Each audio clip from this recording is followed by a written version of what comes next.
আমরা মানুষকে বলে আসেন আপনার যাকে ইচ্ছা তাকে ভোট দিবেন, আপনি যাকে ইচ্ছা তাকে ভালোবাসবেন। ভাই ভালোবাসা বাধা দেওয়া যায়? আপনি ভালোবাসা জোর করে নিতে পারবেন না, মানুষের মনের ভোট আপনি জোর করে নিতে পারবেন না। এই জোর করে নেওয়ার প্রক্রিয়ার প্রতিফল আমরা কি ঢাকা বিশ্ববিদ্যালয়ে দেখতে পাইছি না পাই নাই? পাইছি। যারা জোর করেছেন আমাদের সাধারণ সম্মানিত ঢাকা বিশ্ববিদ্যালয়ের শিক্ষিত তরুণ প্রজন্ম সেই শক্তি প্রয়োগকারী দলকে কি করেছে? প্রত্যাখ্যান করেছে। বিনয়কে তারা কি করেছে?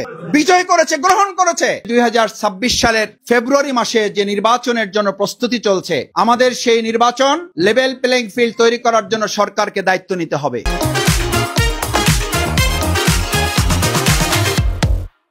প্রধান উপদেষ্টা যেভাবে ঘোষণা করেছিলেন আগামী নির্বাচন হবে ঈদের মতো, তো ঈদের মতো যদি হইতে হয় তাহলে তো আগে 30 দিন রোজা পালন করতে হয়। রোজা মানে কি? সংযম। আমরা তো সেই সংযম তো দেখি না, আমরা তো সংযমের পরিবর্তে দেখি জিহ্বা কেটে ফেলা হবে। আমরা তো সংযমের পরিবর্তে দেখি ভোট দিতে গেলে পা ঠ্যাং ভেঙে দেওয়া হবে। আমরা তো সংযমের পরিবর্তে দেখতেছি যে যদি ভোট দিয়ে কেউ সুস্থ অবস্থায় বাড়িতে ফিরতে পারবেন না তো ঈদ করবেন কেমনে? আমি প্রধান উপদেষ্টা সহ অন্তর্বর্তী সরকারের কাছে দৃষ্টি আকর্ষণ করতে চাই, রোজার যেহেতু দেখা মেলে নাই, সুতরাং আপাত দৃষ্টিতে ঈদের আয়োজন করে আমাদের ভোট উৎসব হবে এই আস্থা বিশ্বাসও এখনো জনগণের মধ্যে তৈরি হয় নাই। তৈরি হইতে হইলে আগে সংযমের পরিবেশ তৈরি করতে হবে।